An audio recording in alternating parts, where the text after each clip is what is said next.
Ladies and gentlemen, welcome back to Crime and Entertainment. Now, we have a guest today that's unlike any other I've ever had on this podcast. And if you've been following us for quite a while, you know that's saying something because we've had everything from actors to singers to drug smugglers to, and everywhere in between. But today is definitely something different. And it's definitely a story that needs to be heard, and I'm not even going to describe it, folks, because I'm scared I won't do it the justice it deserves. So I'm going to leave this up to her. Please welcome to the show, Michelle Black. Michelle, how you doing, my friend? Hi, thank you so much for having me. Oh, that's not a problem at all. I'm honored that you would join us.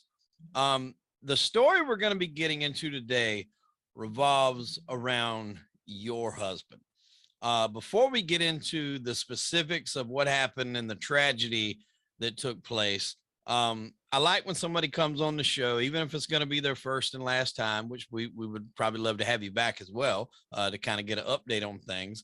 But we want to start from the beginning, kind of, where you two guys met, kind of how y'all met, and then we'll lead up to, his time in the service and then to the events that, and happened, the tragic events. So just kind of give us a little brief history on like how you guys met, the whole chance meeting, and then we'll work our way up from there.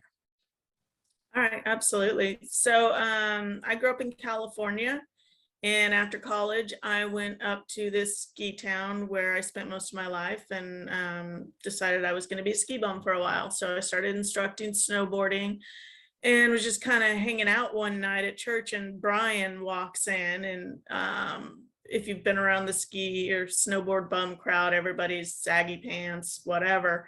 Bryan walks in a crew neck and tight jeans, and he looks like a bodybuilder.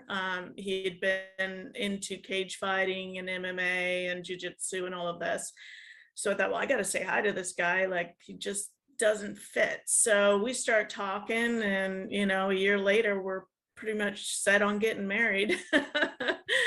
So yeah, I mean, it was a little bit more complicated than that. We started doing a lot of backpacking and stuff like that over the summer, and finally it was just him and I, and he proposed. So wow. Now he had an interesting job at first, from what you guys, or from what you told me, and I'd heard on other podcasts. That's been a hobby of mine for a while, but tell us a little bit about what he was into before he got into the service. Yeah, when he moved up there, in order to ski during the day, he was playing online poker for a living, and he actually worked for the house and would make a percentage of the pot. And he made really good money doing it. So after we were married, through the first two kids, he actually played online poker for a living on Party Poker. So when you say work for the house, was that like he ran a specific game, or how did that work exactly? Any game he was on, they had his user ID, and Okay, like that. Yeah, so everybody antes up, so he'd get at I least got you. I think it was some small percentage of every pot. Yeah. They do that in like regular card games too. A lot of times, like you said kind of the house, like whoever's kind of hosting the game, if it's a live game where people actually go to, they kind of do get a percentage out of each pot. And when I was a kid, my dad used to go to these games, and sometimes I would go with him, and I would see this enormous stack of money that would get there overnight, because these people would play for hours. And so you got to think you're chipping every pot or every hand, and that's a lot of money. It can add up pretty quick. So that's interesting. That's how we made a living, because a lot of people don't realize it, but that a lot of people do make livings, doing things like that.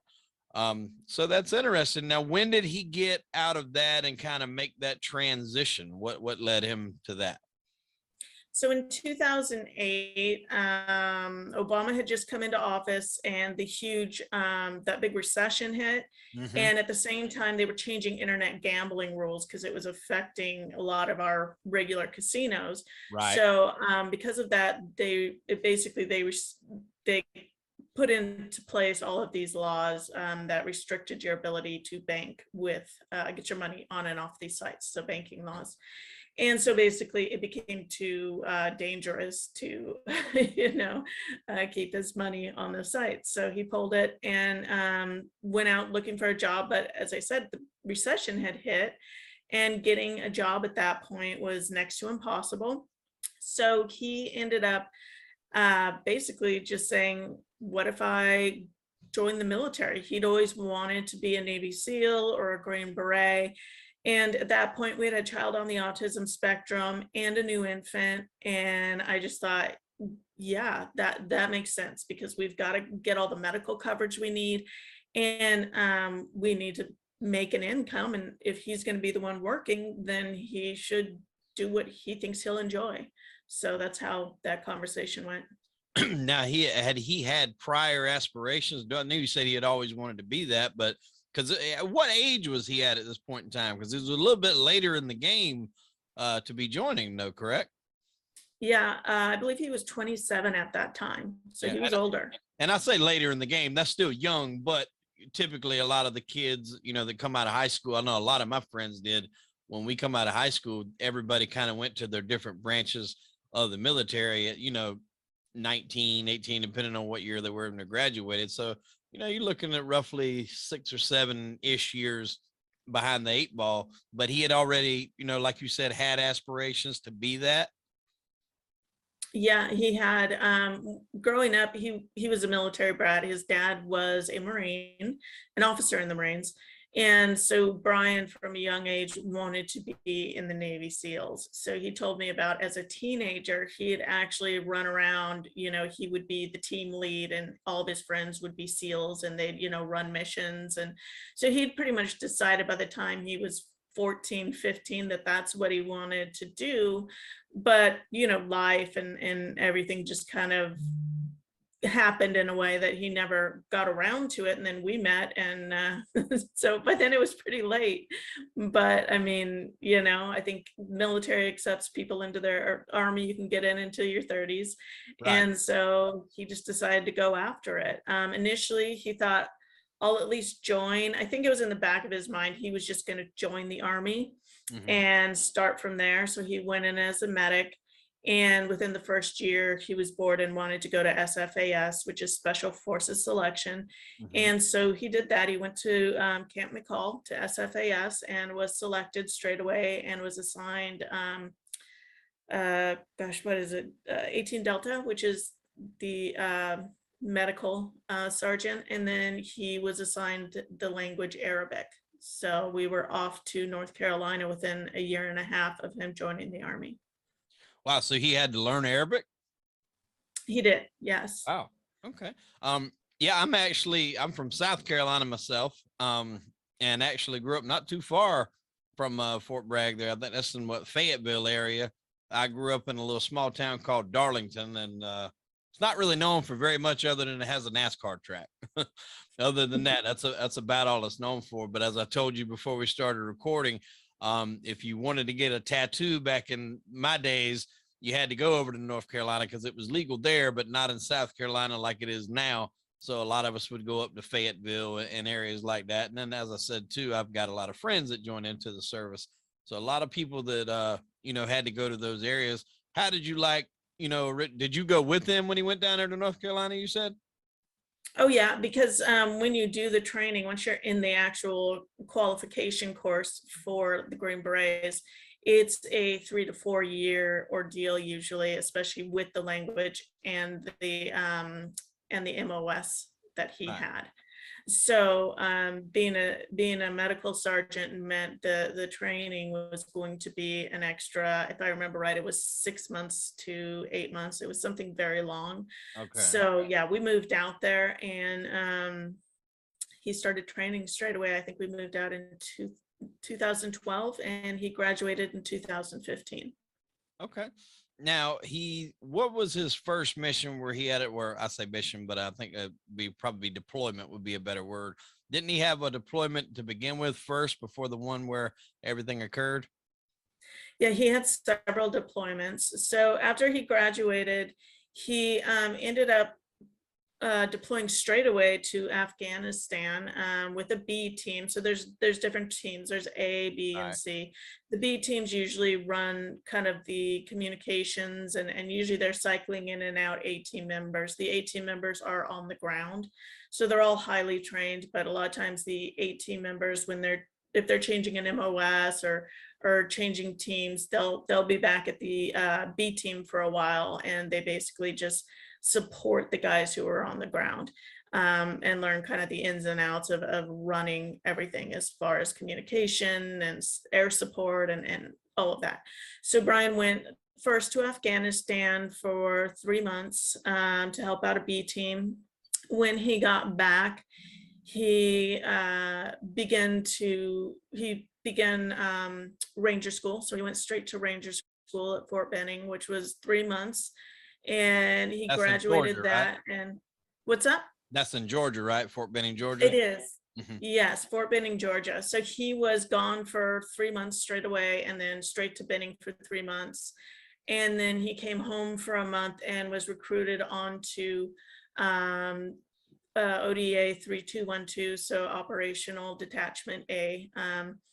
And so then they went straight to Niger, and that was 2016. And while there, he spent time learning French and Hausa, which was the local dialect there.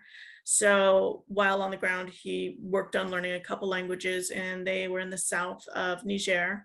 Then they came back and did another 6 months of training, and then took back off, headed back out to Niger second time in a northern portion to be kind of northwest Africa, Niger, in an area called Wallam.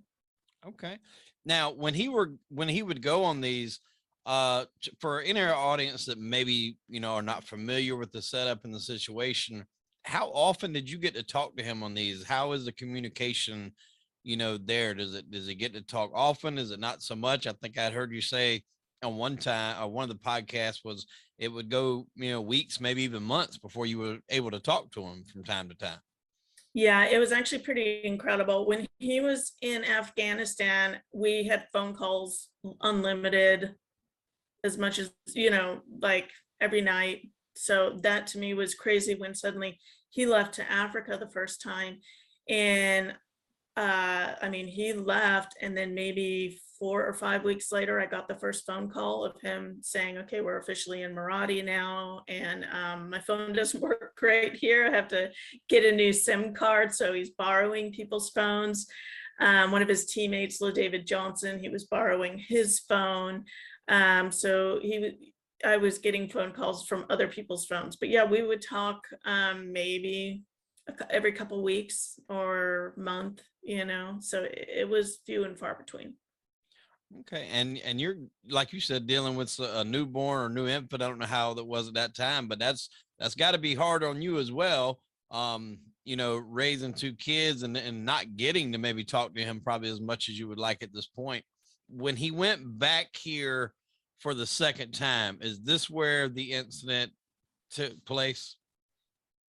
Yeah, the second trip to Niger is when it took place. So he went to Afghanistan in 2015, Niger in 2016, and then Niger again in 2017. So for the 2017 deployment, my kids by then were 9 and 11 years old. Okay. And they were normally either in school or in bed when he would call. So they didn't get to speak to him very often. And like I said, it was hard to actually get to talk to him on the phone. So normally we would record voice messages and send them via WhatsApp. Mm-hmm. And so we would record like a 1 minute, 2 minute voice recording, send it to him, and he'd get it whenever he could, and then send a response back to the kids. Okay. Yeah, that's well, my son, before he got a cell phone that was actually hooked up to a carrier, we gave him like an older cell phone just to kind of check his responsibility level with it, and he had WhatsApp, and we could communicate when I was at work, because I would work night shift, as long as he was hooked up to the Wi-Fi, and we use WhatsApp quite a bit to do it that way. So I'm familiar with that. And I think that's a big app used for communication when you have that kind of distance away, from what I understand. It is. Yeah, it used to be, and I don't know if it still is, but at that time it was one of the more secured ways for us to communicate via, rather than using the phone. Right. So tell us exactly what the original plan or mission was for them going back over there, and then kind of what changed that led them to embark on this, I guess, was it a mission that they were going on? Is that what the proper terminology for it? Because from what I understand, and I could be wrong, but it was supposed to be one thing and it kind of got either put in last minute or switched at the last minute. Yeah, it normally, so their mission set, as far as on that continent in the country they were in, their mission set was called by, with, and through. And so they would work with their allies, with our allies, so the Nigerians, and they were basically just training them. And so our goal was to train them because there was a growing threat of violent extremism along the borders, all around Niger. And so we were hoping we could train their troops to protect themselves. So we weren't really there in a combat scenario. And so it wasn't really supposed to be a dangerous place for my husband to be working. Right. So when they would go out on missions, it was like basic patrols that the Nigerian counter or partner forces would lead. So they would always have to be in the lead driving. When they entered a village, they would go in and the Nigerians would do the actual mission, and the Americans would just train them essentially so that they could make sure that they were doing everything properly. And so that was kind of the mission set. So they weren't really supposed to be going out and doing anything like hunting down terrorists or anything too complicated. Now they were more than capable. They were highly trained. I mean, having, Right. The Green Beret is, an extra 3 years of training on top of the average military personnel, and having most of the team members had Ranger tabs. I mean, they were all very capable, but that wasn't their mission set. And the main reason that wasn't their mission set is because on that continent, there is such a huge lack of assets.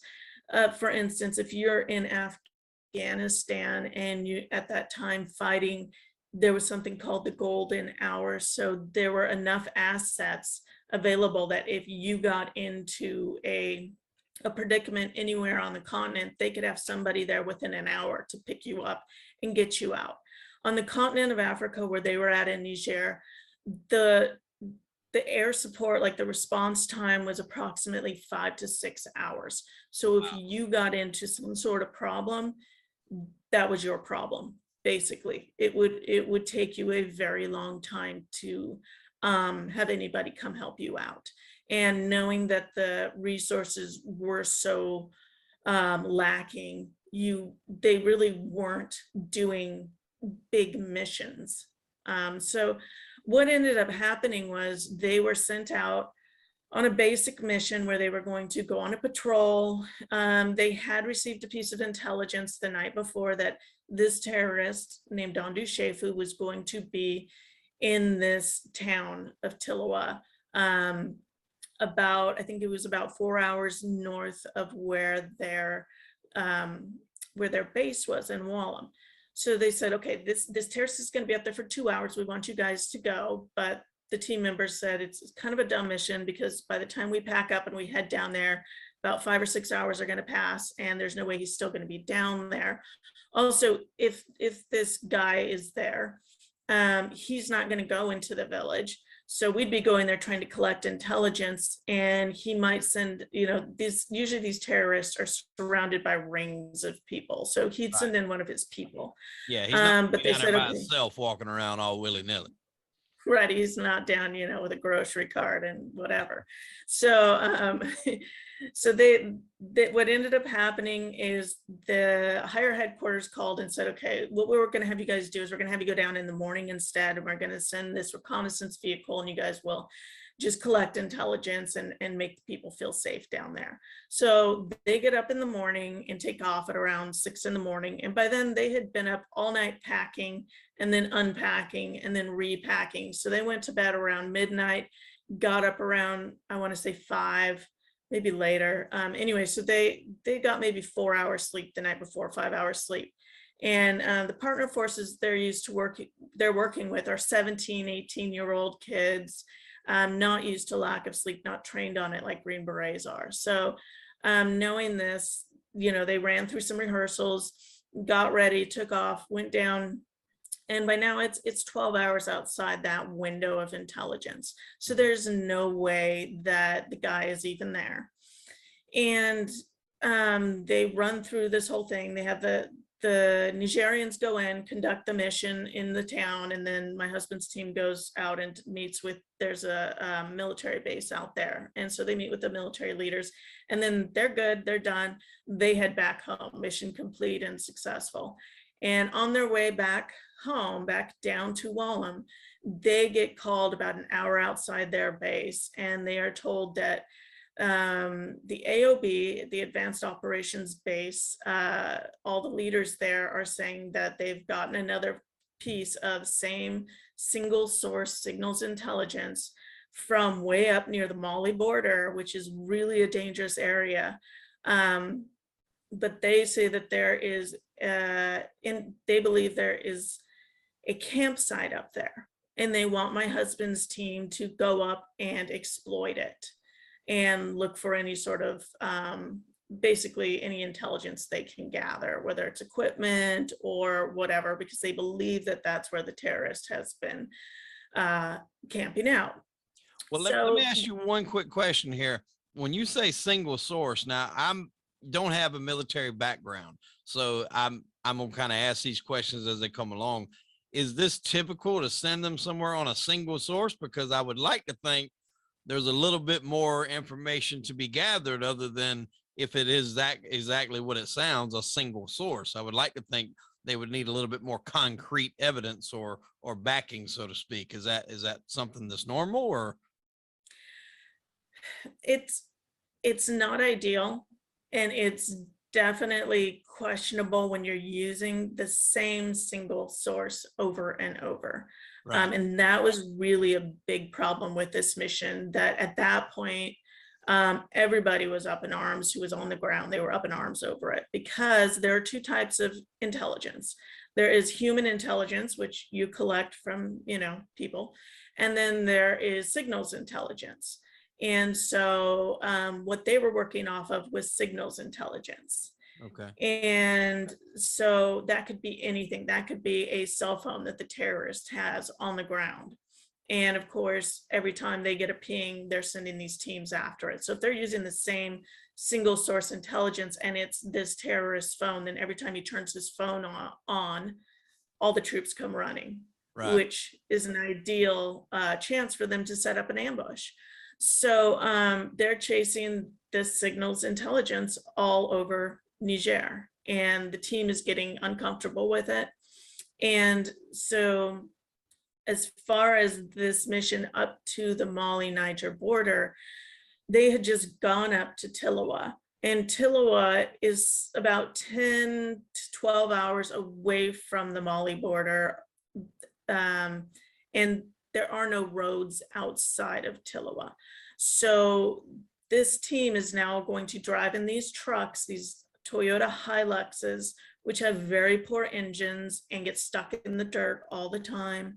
And so they're worried because they're going to be driving essentially through the desert with no roads at night, going about 5 miles an hour. And the terrorists generally, they are all on motorcycles, and they can go about 25 miles an hour through the desert without worrying about getting stuck. And my husband's team is in an eight vehicle convoy. So the whole setup is just bad. So they're, and the area up near the Mali border was known as the Wild West because there is nothing up there except a few huts where they have farmers, well, like cattle herders. And other than that, it's pretty much a bunch of terrorists roaming free. And so knowing this, the team said, we don't want to go up there. This is a dumb idea. We don't have any assets. We don't have, I mean, if something goes wrong, it's going to go really, really wrong for us. We are not comfortable with this. And their partner force agreed. But those highest up the chain basically stated that they wanted them to go and do this mission. So their hands were tied. At that point, the captain of the team called up a friend of his who was on, who was the commander of a heliborne unit called Team Arlet, and they agreed to turn this into a multi-team mission. And so they were going to come in on helicopters and create a blocking position from the north and kind of push down and actually do the mission. And then my husband's team was just going to act as a blocking, kind of like a quick reaction force in case anything went wrong, but also set up a blocking position to the south so terrorists couldn't escape to the south if they found them. So that made more sense, because having the heliborne unit come in, then they would have an automatic built-in casualty evacuation, and built-in QRF, just everything they would need. So they agreed to do it that way. And so my husband's team was turned around and sent driving up towards the Mali border, while those people at higher headquarters, Lieutenant Colonel Painter and Colonel Moses, and then those all the way up the chain, had video teleconferences making plans with this heliborne team to get them in the air and over to help out my husband's team when they got there. So 10 hours later, my husband's team arrives up in the middle of nowhere at the coordinates that they agreed to reach before settling down for the night. And when they get there, they've got about 2 or 3 hours before they need to get up. And then they get a call over the radio that basically the heliborne unit has been turned around due to bad weather. And now they are the only unit, and they must go up alone and complete the exercise, complete the mission themselves. So, wow. And if they're going to go up themselves, they need to leave within an hour, hour and a half. So now they're going to be keeping these guys up all night long, no sleep. And now they're up sub-Saharan Africa, running low on water. Their partner forces are running low on food. And, it's just a mess. So the team pushes back. They don't want to go. They request to return to base, and they are told, that's too bad. We want you to do this mission. You'll do what you're told, essentially. And they are ordered to go up alone to the Niger-Mali border. Now, when you say they got, they were told to go ahead and go forward with this mission, is it just like a higher chain of command that's telling them to do this? Yes.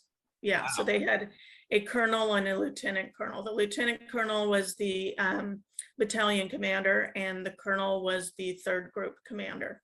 Now, out of curiosity, where are these people located at? Because I find it odd that when you're not in that situation like those guys are, and they knew the dangers that were around it, especially with the helicopters and everything being turned around, they know that this is not the best of situations. And so I've always found that a little frustrating when someone that's not there can make calls, especially with lives hanging in the balance of people that are there in the middle of things. Where are they located during all this?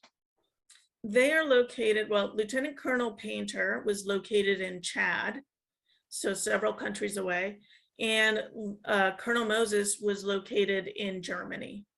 Wow. Oh, yeah. So that, and just to get a kind of basis on this, were you in contact with your husband before this mission started?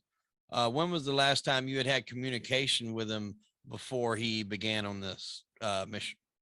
If I'm remembering right, I spoke with him the night before they left on this mission. And I knew he'd said, we're going on this stupid mission up to Tilawa.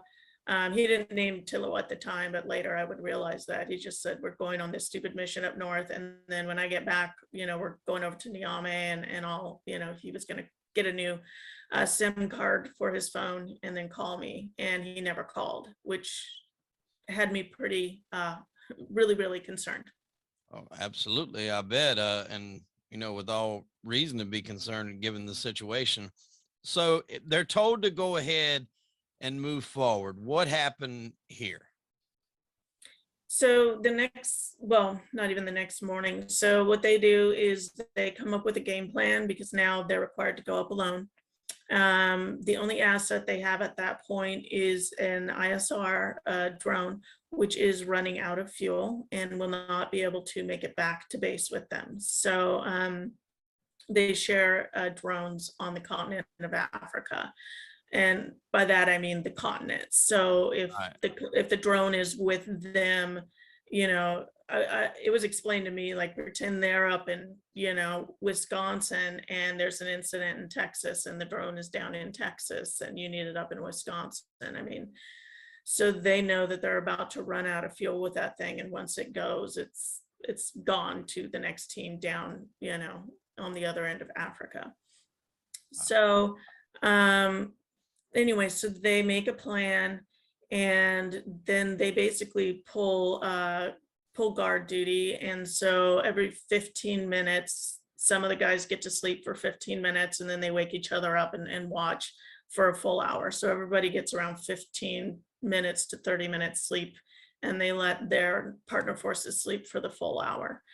Then they take off, and as the sun rises, they do their mission, which they just go up and clear this campsite. And as they begin to clear this campsite, it was covered in trees, and they hear a motorcycle start up behind them and pull out from under one of the trees, and two guys jump on and take off into the desert.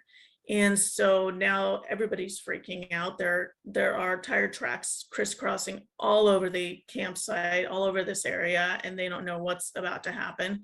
So then they take their drone to follow the motorcycles, just to figure out where they're going, what they're doing, and make sure essentially they don't get followed or attacked. And so, but as I said, the drone was running out of fuel, so it wasn't going to be able to follow them anyway. So it followed the guys on the motorcycles for a little bit, and I would find out later that it met up out in the desert with several other motorcycles, and then they all split off and went different directions. And so my husband's team finished their sweep of the area and packed up and headed back to go home. On their way home, they, again, like I said, they'd run out of water and food, so they stopped off at a village to get the Nigerian partner forces fed and watered. And when that happened, the village chief came out, visibly upset, and was yelling at them for a little bit. Then they settled it and kind of calmed down, but then he began to try and to stall them, and it became obvious. So my husband's team said, "We've got to go, we're out of here." So they turned around and left, kind of shaken by what was going on. And as they began to leave, shots rang out, and they came under attack. Wow. So obviously that village leader there was probably in on this, trying to stall them and keep them there long enough for those other people to coordinate it. Now, this is the part of the story where, when I've heard you explaining this before, my mouth was just on the floor of everything that these guys endured. Walk us through this next period in time here, because it's something that I can't imagine, because like you stated, they kind of know that they're in a really bad situation. It's not even like they can try to outrun these people with the vehicles and stuff that they have, because of the vehicles that the other people have, the motorcycles and things like that. So you are really in almost, I hate to say it, but a no-win situation. And I'm sure that they probably really don't have any idea of how many people these guys are. So that had to be truly like worst case scenario. Yeah, absolutely. So as they began to leave, and it's interesting because so there was an investigation into this whole thing, and the investigation pinned it on the guys on the team, basically showing that they were inept and made all sorts of mistakes. So one big thing they say is that when my husband's team left and shots rang out, the captain wanted to get out and act like a cowboy. So he had the trucks come to a stop, and he got out and chased after these terrorists, right? And so that kept the trucks in the kill zone as they began to be surrounded. But that's not what happened at all. What actually happened is, as they left the village and they were being set upon, there were only a few shots. So they thought, no big deal, we're just going to keep moving. I'm sure these guys just think they're getting lucky, and before you know it, we'll clear the village and we'll be good. So as they're driving, though, the trucks leading, of course, are the Nigerian partner forces, and they hear the shots ring out and they panic. So the first one backs into the American vehicle. Another one tries to back up and clips the side mirror of the American vehicle and then comes to a stop right next to the driver's side door. So now the American vehicle, the first lead vehicle, is basically boxed in and can't move, and it stops the entire convoy in the kill zone. And so now the team captain, Captain Perezzini, and one of the other men on the team have to get out of the truck and start trying to sort things out while they're under fire. So the captain says, I'm going to grab a couple guys, do a bold flanking maneuver, and kind of assess the enemy situation so that we can take these guys out. And at that time, they're still thinking, okay, we've got between 1 and 6 enemy fighters. I'm not really sure. It's not going to be many. So we'll just put these guys down. We'll collect some intelligence on who they are and file it in our system. No big deal. So Mike Perezzini takes off with a few of the Nigerian partner forces and to see what's going on. Meanwhile, the trucks back in the kill zone are trying to sort themselves out, and they're throwing on their kits, and the fire starts to increase, and they can't figure out what's going on because it's starting to just grow and grow until it is absolutely out of control. Well, Mike, as he's doing his bold flanking maneuver, takes a look around and he begins to see, like, yeah, as I'm putting guys down, now suddenly where there were 2 guys and I took them down, now there's 4, now there's 10, now there's 100. So he realized they are flooding into the area, and now they're starting to try and outflank us on the road, which means we're going to be, it's like the road was a bottleneck, and so they were going to be trapped on the road. So Captain Perezzini grabbed the Nigerian forces and sprinted back to the road where the trucks were and just began to yell, we've got to get out of here, we're about to be outflanked and we're all going to die, so we've got to get out of this area. So at that point, they were guessing there was between 80 and 100 people, enemy fighters. And so they began to load up. And at that time, my husband had the only, what was it called? He had a grenade launcher.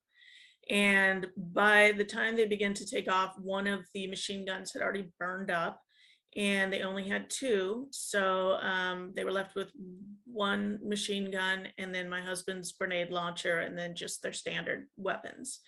And what they began to see is that the enemy was pouring in with all sorts of like Soviet era, like just crazy weaponry. Like we're talking ZPUs, just like anti-aircraft weaponry, mortars, just insane weaponry. So they're coming at my husband's team with all of that.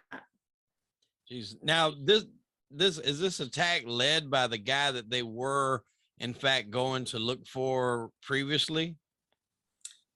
I'm not entirely sure. A lot of attacks like this had been happening in that region over the past 6 months. They had never attacked Americans. They had always attacked Nigerians, but they had attacked the Nigerian military multiple times, and every time they would just build up their arsenal by taking all of their weapons. So that's part of the reason why the Nigerian partner forces panicked when they heard the shots ring out, is because they automatically thought of all the attacks that have been going on in the region. One was just 15 miles from this same attack that killed my husband.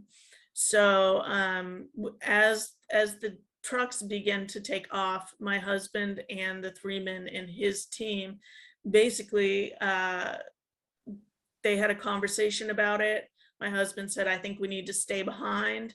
And so he made the decision, we're going to stay here, create a blocking position. And when everybody's out safely, we're going to hop in the truck and get out of here.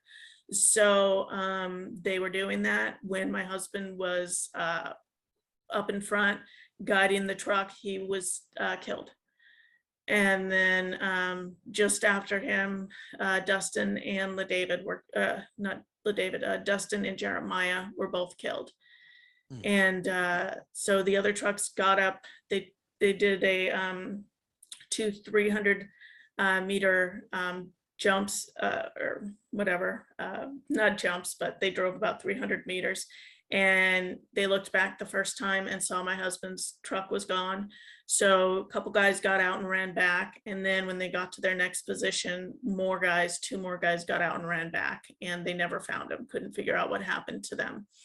And once Brian, Jeremiah, and Dustin were killed, they had kind of been the focus of the attack. So once they had been killed, that horde kind of refocused and went back around and was now coming full force at the men who had moved positions, and they had begun to become overwhelmed. And in a hurry, they turned their trucks around and fled. And in that hurry to flee, somehow another American, there was a truck with David Johnson and the lieutenant of the Nigerian partner force, who for some reason they didn't follow, and they got stuck behind and ended up fleeing on foot and were killed. Wow. Now, are those the guys that you were? I remember you were saying at one point in an interview I had heard where they actually basically had to like take cover, like laying down and hiding from these people. Is those the ones you was talking about that fled on foot?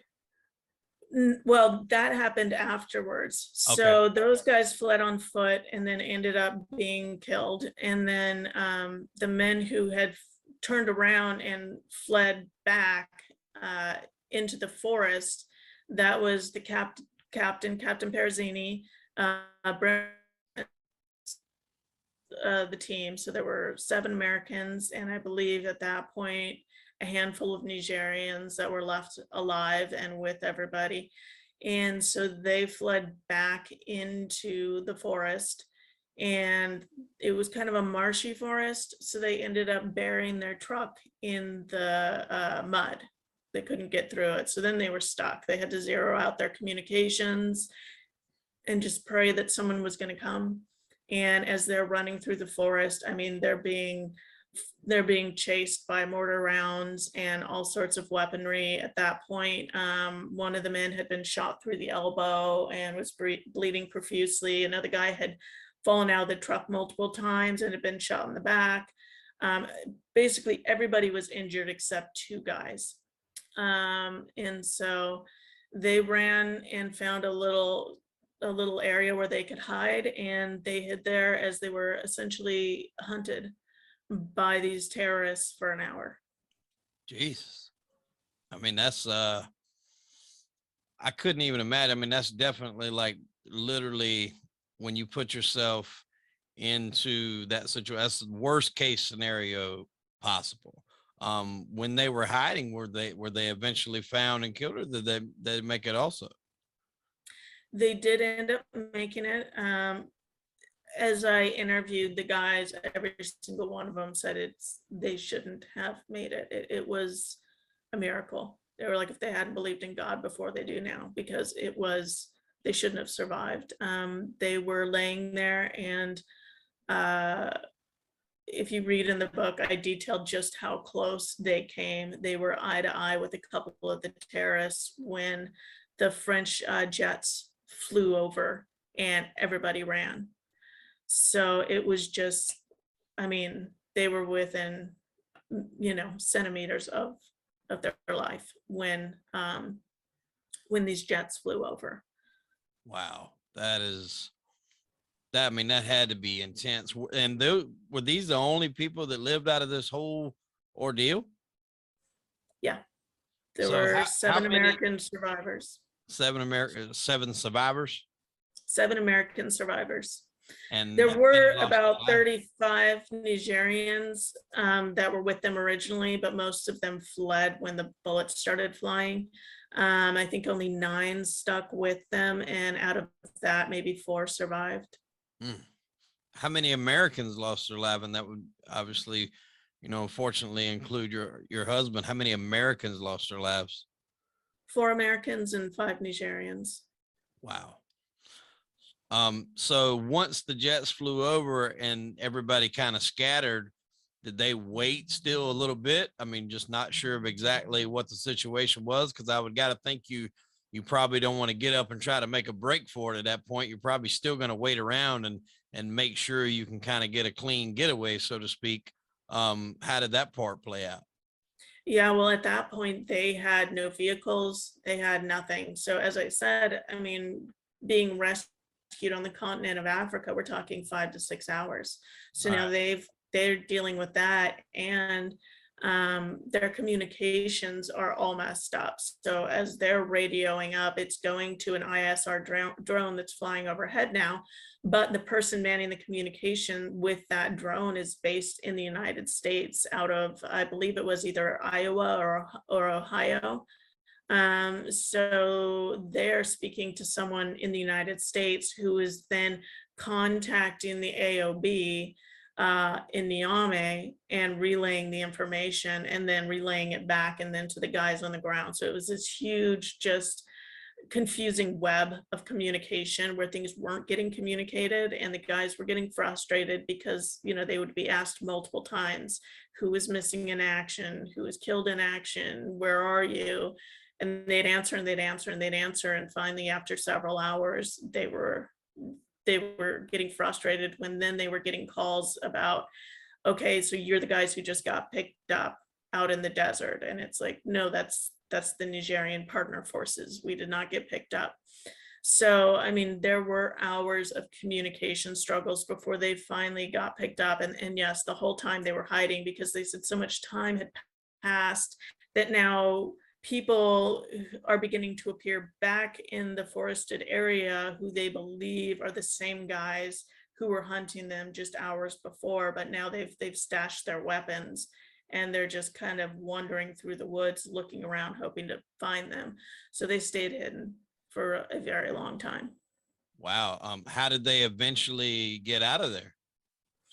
Eventually, they actually had to come out of hiding when a couple of helicopters came in, the French came in, and they had to come out and kind of wave them down. And that's when they were able to be rescued. Unfortunately, there was a quick reaction force set up by the Nigerians. So when the Nigerian partner forces leadership heard about this mission that they were being sent on and extended, they had actually set up their own quick reaction force by placing a truck kind of out near Tillawa, but then that was still a several-hour drive to where these guys ended up being attacked. So what happened was when the radio call went out that they were under attack, this Nigerian truck began heading up to see if they could rescue these guys. So as the guys came out, they see this truck and they recognize it as a Nigerian truck, but it looks similar to the trucks that were just attacking them. And then they see the village chief on it. So this truck had stopped into the village to ask the village chief to help them find the team. And one of the guys saw the village chief point at them, and then this truck opened fire on them when they finally came out of hiding. So, and nearly, they all dropped to the dirt, and somehow not a single bullet hit any of the remaining guys. And then the helicopters finally landed once they quit firing on him. Wow.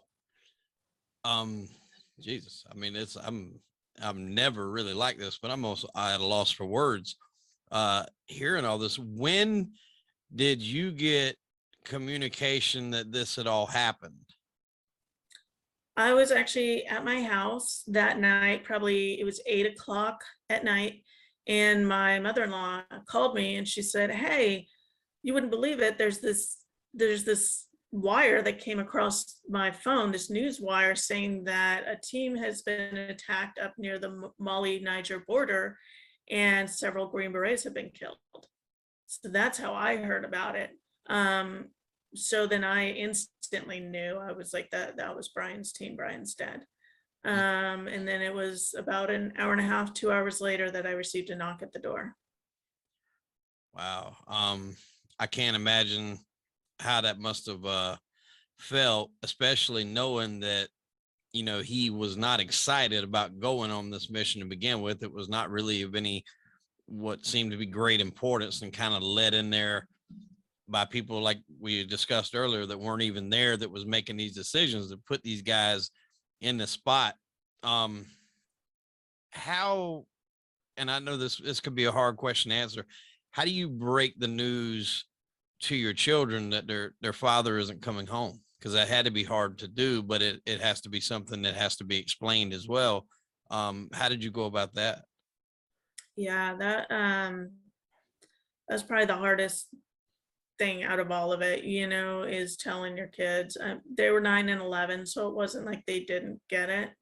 Right, but it's still that Um, age where it's kind of going to be hard to grab a hold to too. well, Isaac, my youngest, had already been asking if dad was going to come home, and he was worried about him. And so telling him was probably the most horrible thing I've ever been through. I took them out. I let them go to school the next day because they were asleep when I found out. And I just thought, I just want them to have another good day while I sort out what I'm going to do. So I dropped them off at school, and then I talked to the administration and said, this is what's going on. I need you to get all their stuff together, and they're just going to be gone until I feel like bringing them back. And I had my father-in-law, so Brian's dad, came down, and then we took them out to a park in the middle of the woods and told them there. And that was horrible. I can't imagine having to deliver that message. Now, what were you given any sort of explanation when you were, you know, told that this happened? Because I mean, I would imagine one of the first questions you want to know is what happened and how did it happen, what led to this. And that's kind of what we're going to get into now, as far as, you know, you writing your book and finding out things. What were you told in the beginning, and then what kind of led you down the path to know that you maybe weren't being told the correct facts? I was pretty much left in the dark, and then I was lied to. The first person to come and talk to me about what happened was Colonel Moses, who was in Germany. He was the commander during the whole thing, was on all the video teleconferences and whatnot, but I did not know that. He came to my house and gave me condolences and said, your husband was on a routine patrol, and at this time when they were ambushed, and at this time I don't really have any more information for you. We'll let you know as the investigation proceeds. And I would find out later that he knew very well that they were not on a routine patrol, and that he himself had taken part in pushing them ahead on a mission not only should they not have been on, but had not provided them the proper resources and support that they would have needed to go on such a mission. Right. Because it seems like to me, I mean, like I said, again, I don't have any military training, but it seems like to me, the minute those helicopters weren't able to make it, that mission probably should have been aborted at that time. Yeah, it should have. Absolutely. Because everybody knew that was a dangerous area, and they're moving at night through the dark, 8-vehicle convoy, 5 miles an hour in the desert, where only, terrorists really spend their time. So it was really one of the benefit did not outweigh the risk. And when you're talking about the complete lack of assets, it was just completely foolish. Right. So I mean, it definitely sounds like it. At what point did you begin to realize that things just weren't adding up and weren't what was being, told to you wasn't really very accurate? well, what first started happening was initially, so we had Colonel Moses come over, state that it was a routine patrol, and I thought, okay. January, I started to hear that, they had opened an investigation in October, and in January, there were news reports coming out that, people involved in the investigation had leaked to media, and, anonymous sources stating that the team had acted like a bunch of cowboys and gone rogue. And if you know Green Berets, they don't go rogue. if you get one or two bad guys on a team, they're 12-man teams. Those one or two guys are not going to push around the other, the other 9 guys, Right. the other 9 or 10 guys, because Green Berets are very strong-headed, and they're all built and assessed to be leaders. I know my husband, first of all, just who he was, he would never go rogue. He would never go against his leadership, even if he completely thought what they were doing is stupid. He wouldn't go rogue. And, for them to say that just blew my mind. I thought, there's no way this is true. And this is probably just the media doing what the media does. They're putting a spin on it, and I'll hear something different when I receive the results of the ambush. But so many things happened between then, because that was January and we didn't get briefed until I want to say the end of April on the investigation. So we were looking initially at, I think, a March date for the investigation to be completed. But then we got word in February that there was an ISIS propaganda video made using head cam footage that had been stolen from the body of Jeremiah. And so I heard this, and they said, don't worry, we're putting pressure on all the news media outlets. And this is technically, they'd have to pull it off some really dark sites or, whatever. So we, as the military, have gone in and asked all media to not put it out there. Unfortunately, CBS did not care.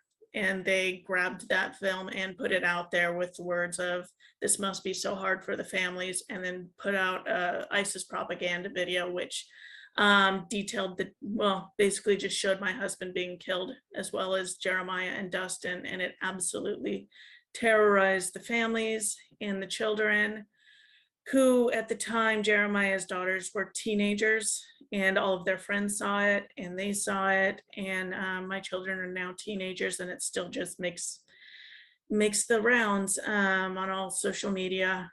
So CBS and then SOFREP watermarked it and put it out there as well. So that was pretty horrifying. And then, of course, investigators said, well, at this point, we need to look at this video, and basically it needed to be thoroughly looked into before they could complete the investigation. And so, of course, the timeline for the investigation got pushed back until April. So that's when we finally were briefed. And at that point, I had been looking into everything from, how these missions run, the reports that have to be done in order to carry out a mission, CONOPS, which are concept of operations reports. And I also was kind of looking into what the media was saying about Captain Perezzini being a cowboy and why, and it had to do with CONOPS. So when I went into my brief, I learned very quickly that they were not going to be honest with me. I would ask them questions, very specific questions about the CONOPS and various things, and there were a lot of times the answers were vague and fell along the line, ended with them basically stating to me that, trust us, Miss Black, you will understand. But it didn't make sense that if I didn't understand fully why the team captain was at fault, and they couldn't prove it to me in this family brief, then why would anything change later? Yeah, it seems like to me that they underestimated you doing your due diligence and gathering information, and they could probably just give you just enough and you would leave it at that. And thankfully you did not, to try to help uncover this. And going back to what you were saying when they basically tried to say that they're going rogue, it seems like to me that's a lot of the reasoning that people give in situations like this, when people don't want to take responsibility for what really happened. If a decision was made to do something and it turned out bad, instead of somebody owning up to that and saying, it was my decision, I shouldn't have done that, oh well, they must have went rogue in the field. It's to me, that's more of a cop out than, and it's not doing the justice that the guys on that mission had to endure, because that's, like you said, that's not what happened at all. They were put into that by bad decision making from up top. Did you, before this, did you get to talk with some of the survivors from that mission? No, the men on the team were actually under gag orders. Okay, that's They what were I was told that, curious about. Yeah. yeah, they were told they didn't want these guys speaking until after the investigation was complete and the family members had been briefed. So we thought initially that the men were avoiding us. And then I talked to one of my husband's best friends on the team, and he said, gosh, I really do want to talk to you, and I really do want to tell you all about this, but we're not supposed to talk to you guys. We're told to wait until after the investigation. And he goes, because they want to be able to go through and not have us hand out, they're worried about us basically stating any sort of classified information or giving you guys stuff too soon, so we're going to respect it and see what they come up with. But what that allowed the investigators to do was to paint the team in a bad light, and for the family members to be in the dark so we believe it.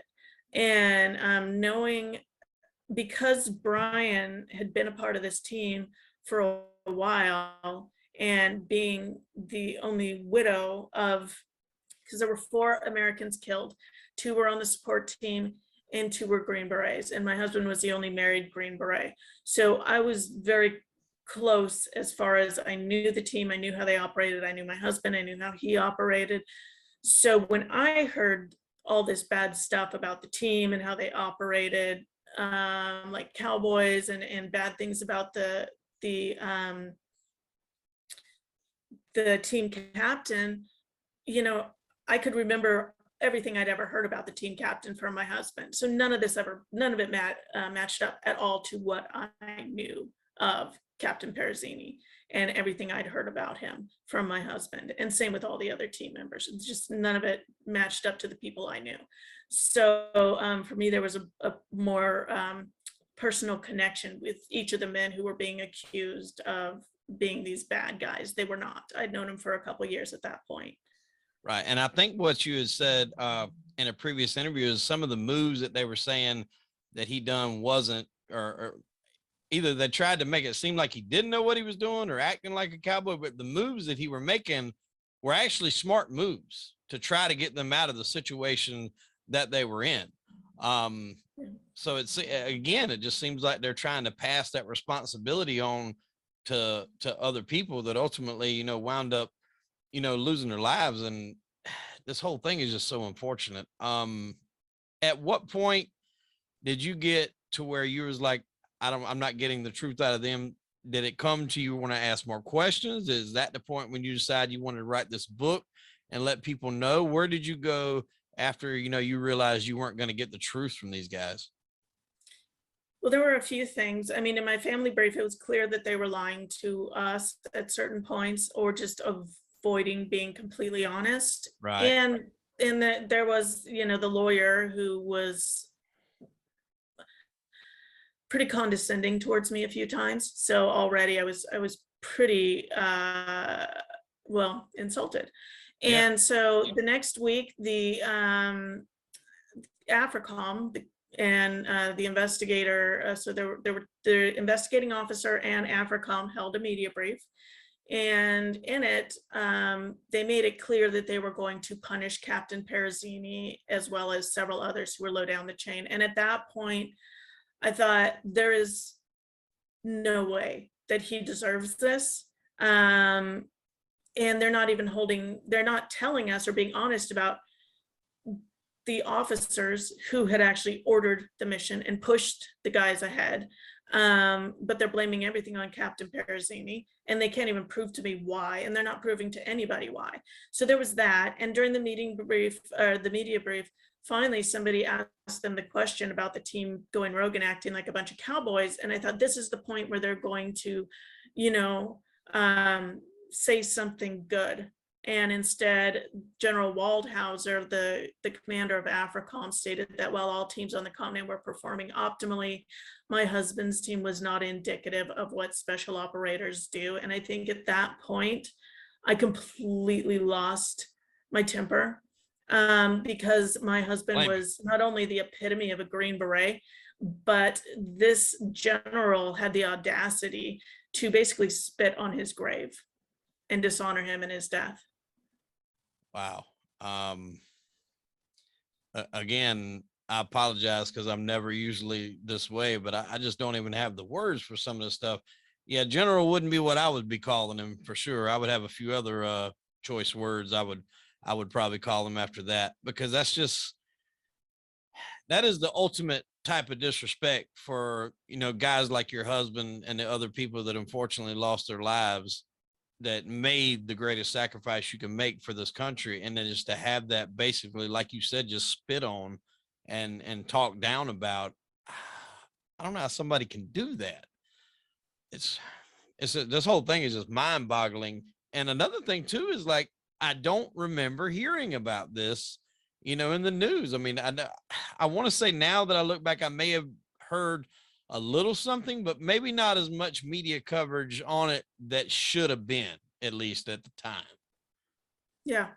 Yeah, no, I completely agree. Everyone was getting so caught up in Trump arguing with one of the widows and, things like that. And then, of course, the video of everybody's death got everybody just, all this firestorm of everybody. Oh, that video of the 4 soldiers who died in Niger. But nobody actually knows what happened over there. Nobody actually goes beyond that. So it's just like all of this irrelevant stuff that everyone's looking at, and the picture is so much bigger. And I think at that point, that's why I decided to write this book, because I thought, the only way I can actually, because I'm not big enough, I'm not a media conglomerate, I'm not, some sort of personality, but I can write a book. And at that point, I figured I'd self-publish. I didn't think I'd get picked up by Putnam, which is part of Penguin Random House. But I thought I'll at least get this book out, which I have behind me. I should probably at least pull it up for a second, but dropped everything. So this is the book. In fact, I'm coming out with a new cover soon. But I thought if I put it in print, then it's permanent, it's everywhere, and everyone can look at it. They can see the names of who is responsible and read about why the people blamed are not responsible. And I can take what General Waldhauser did when he completely dishonored not just my husband, but Sergeant First Class Jeremiah Johnson, Staff Sergeant Dustin Wright, and Sergeant LaDavid Johnson. And I can right that wrong for them and honor them in their deaths and honor the men who fought alongside them and came home carrying that burden of grief and just that survivor's guilt, and say that they are worthy of the title, and show you exactly why, and show you what General Waldhauser, Lieutenant Colonel Painter, and Colonel Moses did, not just to the men who came back, but to the memory of those who died and to the families who are left trying to survive, and why they don't deserve to be in positions of power anymore. Well, you hit it on the head perfect when you said that people see that video and then that's kind of where they stop.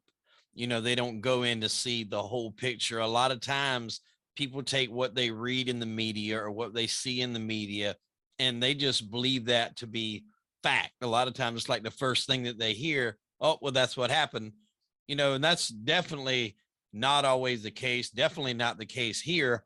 And what you did was the absolute 100% correct way to do it. Get your story out there. And like you said, in print, so it can't be taken away. That book is there, for everybody to go read and see exactly what happened. Did you get any sort of pushback for writing this from anybody, or, resistance, or there was really I don't think anybody thought an Army wife was capable, which is just fantastic. Nothing like a little bit of being underestimated, right? Right. So, It seems like that's what they were doing the whole time, and they were obviously wrong. yeah, exactly. Yeah, that was the best way to be treated. But I didn't get any pushback. I expected to get some pushback. And actually, more than anything, I got a lot of support because, on a whole, officers, people working in the military, they're good people. I have several generals and, lieutenant colonels and colonels, just all the way up and down the chain of command, all the way down to the guys on the ground who do support me, who completely agree that this went wrong, and there were a lot of people in the chain of command whose hands were tied because these were 4-star commands. AFRICOM's a 4-star command, and it was their general who was saying that these guys went rogue and you need to punish them. And so because 4-star generals were making these orders, those guys lower down the chain, even just 3 stars, their hands were tied. They even if they disagreed, they couldn't say anything. So for them, I think it's good because they can say, yes, like the truth is out, and they couldn't say it without losing their career, but they know that as a family member, I can say it, and so they support me. Well, that's good that they support you. Has there been any reasoning of why this was pushed ahead? Like, was there maybe a reason deeper than anybody knew of why they went ahead and pushed it forward after the helicopters were turned around? Why it was such of high importance? Was there something that maybe wasn't conveyed to everybody else? Maybe a deeper reason? Well, the only explanation that I was given, and this was 7 months after the fact, after the investigation was completed and everybody was briefed, Lieutenant Colonel Painter, who was really the main person pushing this, he came to my home for the first time. So everybody else came to my home before then and said, I am so sorry for your loss. Even the guys who said they couldn't really talk about it, they at least came and gave their condolences. Not Lieutenant Colonel Painter. He couldn't be bothered. So he came 7 months after the fact, and I found out later that my house is the only home he came to. And he basically said, now that the investigation's over, essentially now that he was acquitted, he could come and say, give me his condolences. And then he went on to state that they believed there was a kidnap victim up near the border, and that's why they sent my husband's team up there, was to see if they could find him or collect intelligence on him, which is completely insane because I think maybe in the back of his mind, he knew that there was this kidnap victim, an American kidnap victim out there floating around somewhere. So I think he was hoping that maybe they'd stumble across him and get lucky, but he didn't mention it to any of the people on the team. And if they had any proof that he was up there or had been up there, and that was why they were sending the team in, they wouldn't have sent my husband's team, and they would have at the very least mentioned it to someone involved on the ground in the operation, whether it was someone on my husband's team or someone on Team Arlet, the Heliborne unit. And absolutely nobody had heard about the potential for this kidnap victim to be up near the Mali border on this operation. So basically he came to my home and lied to me. But that's the closest I've gotten to a reason they felt this was necessary. And like I said, my only thought is, if there's any ounce of truth to that, it's that he thought he might get lucky and it would help him get a gold star, it would help him in his career. Yes, Jesus. You mentioned earlier there was a little bit of press about Trump arguing with one of the widows. Did the president at that time, Donald Trump, did he contact you? He did. Yeah, he actually called my house. And I want to say it must have been about 2 weeks after Bryan was killed. Bryan was killed October 4th, 2017. And it was around October 15th when he called my house, spoke to both my kids and me as well. At that time, we were getting ready to go bury Bryan in Arlington. And he was just really kind.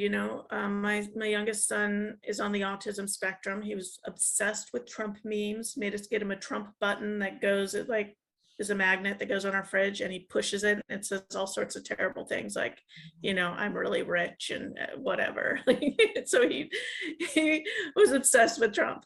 So he spoke with Zeke, and then at the end of the phone call, he said, if there's ever anything I can do for you. And I said, actually, there is. We are going to be up in Arlington burying Bryan. And we would like to stay at your hotel. Ezekiel loves you. He wants to stay at the hotel, but we can't afford it. Would you be willing to give us a room while we're there? And so he gave us 2 rooms for 2 nights and a basically a backstage tour of the White House with the presidential, the football, the guy who carries the nuclear codes, who is the military aide to the president, and a White House historian. So we got to go up there and just kind of, it was obviously one of the hardest couple days, some of the hardest days of my life, but I don't know if you'd say that helped, but it made it a little bit nicer, made it not all negative. Right. Yeah. There's nothing that can, make that situation, the reason you had to go down there for, be any less traumatic for everybody. But it, like you said, at least maybe soften the blow to where it wasn't completely focused on that. You did at least get to go. And I know that Bryan would have probably appreciated that after the fact, them being able to do that. And I hope that they have, come to grips with the fact that their father was a hero, along with all the other gentlemen that you mentioned, that lost their lives in this. And I know for sure, obviously I didn't know him personally, but the work that you have put into this, writing this book, going forward, getting the information, getting it out there. You are definitely pushing his legacy forward. And I know for sure he's got to be damn proud of you for what you're doing. Well, thank you. That's all I really wanted. I wanted him and the guys who were killed to actually be honored in the aftermath. Yeah. Tell everybody where they can go to find your book. So the book is everywhere. I'm going to pull it up again. Hold on. It's Sacrifice, a Gold Star Widows Fight for the Truth.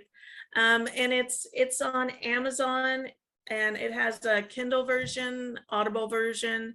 And you can also find it in bookstores in the biography section, at Barnes and Noble, really anywhere books are sold. And next, I want to see May 10th, next month, is a new version. The paperback is going to be coming out, and on it will be, the cover is changing. It's going to be a picture of the men with their trucks and some red smoke. Okay. Well, we'll put a link to that, probably to the Amazon, in our show notes for this episode. That way anybody that's interested can go there, pick it up. I haven't had a chance to read it because these podcasts seem to be happening like every single day. But when you said Audible, that rang good for me, because I can do it Audible, because while I'm at work, I can listen to them on an earpiece while I'm working. So that's really how I do a lot of my research and a lot of my book reading, because the free time is very, very limited these days to sit down and read a book. But the Audible, people don't realize it. Audible's, I think, probably going to be the wave of the future soon, because you spend so much time, in your car, and especially, in places like California and Atlanta, and even here in Charleston, it's bad. You can burn through a book in a matter of a couple of days, probably just sitting in traffic, with things like Audible. So it's a great way for people to, if they're leading very busy lives and don't really have time to flip through an actual physical copy of a book, to still get a story and get it done. And I always preferred, even as a kid, getting things read, anyway. For some reason it sunk in better hearing it read than me reading, because I would have to go back and read some areas, 1 or 2 times for it to sink in and resonate. But that could just be me and not being too bright. But being on Audible is a very good thing. Who was the narrator on Audible? Do you know that? I picked her, and her name is not, I can't think of it right now, but that was one thing cool about doing an audible. I mean, who knew that you get to actually listen to a couple and pick who you want. So Wow. I got to take some samples and send them out to the guys on the team and say, like, whose voice do you like, because they wanted it to be a female since I'm the one who wrote the book. So they're like, we want it to be a female because you're narrating it. So it needs to be a female narrating it, but you consider the battle scenes and all of that. And it's like, well, okay, so what woman is good narrating it, but then also accurately reading off the guys' voices as they're in the middle of a battle screaming. So, trying to go back and forth with that. Right. So anyway, the guys got to pick who it was. And I remember her last name is Presley, maybe, yeah, Jessica Presley or something like that. Yeah. Well, definitely, as I said, we will put that in the show notes for people that want to go grab that. I'm definitely going to be picking me up a copy and hearing this because, as I said in the beginning, when I heard your story on some previous podcasts, I could not believe it. It's just one of those things that I think the average person, if they heard it, they would be like, that's a movie. That's not real life. That's something that Hollywood created for dramatic effect. And for this to actually be real life, that it really happened for guys that, devoted their life to this country and were, misled, seems to me, for all the wrong reasons. And then after things went to the worst case scenario and ultimately they wound up losing their lives, making that ultimate sacrifice, then they weren't even appreciated by the people that they were over there fighting for. And it's a tragedy. Our condolences to you, obviously, for your husband's death, but our congratulations to you for doing what you're doing and getting the story out there and getting this book out there. You've done a fantastic job. I'm very, very grateful for you to coming on the show and telling everyone your story. And we wish you nothing but the best going forward. Is there any sort of like charitable organization that's come out of this or anything else that we can tell our listeners about? Or is there something like that maybe in the works? Well, first I wanted to say thank you. I really appreciate all of, all of that. But, I am working right now on setting up an organization, but it's going to be more for advocacy so that we can see policies change that will hopefully make investigations like this more transparent so that Gold Star families can actually get the truth, and also to stand up for the soldiers on the ground so that they aren't being blamed for things that they didn't do. So I'm working on that right now, but it's not quite set up yet. But as far as organizations that have been incredible since this happened, I mean, Special Operations Warrior Foundation has been absolutely fantastic for my family. They've given the kids all sorts of tutoring. They've been an amazing support, as well as Tunnels to Towers. And 90%, I think 97% of the money they bring in actually goes directly to families who have lost somebody in the line of duty. It's an absolutely fantastic organization. So those are two, and of course, Wear Blue, Run to Remember. My kids do that every year. So those are three incredible organizations. If people are looking for somewhere to give right now, those are currently set up. Okay, great. Well, definitely, if you feel the need, to give a little bit, those are some good organizations to do that to. We're going to wrap this up here, ladies and gentlemen. And as I've said before, I'm delighted you come on the show to share this message. Obviously, it was very tragic, but at the same time, I believe you're doing the almost unthinkable as you're turning this tragedy as much as you can into a positive and try to keep things like this from happening again. And that is definitely what we want to happen out here. I mean, the people that choose to, as we said earlier, go out and serve this country and sacrifice their life, they don't need to be having to worry about things like this if something doesn't go the way it's planned. And anything we can do to avoid that from happening to any man or woman is definitely something that needs to be done. And you're doing a fantastic job. and we wish you nothing but the best going forward and anything that you do. And it sounds like you're doing, all the right things. Thank you so much. All right. Well, ladies and gentlemen, that about does it for this episode. I am Hollywood Wade. This was Michelle Black. And unfortunately, we are out of time. Tune in next week for an all new episode of Crime and Entertainment. Michelle, we appreciate it. Thank you.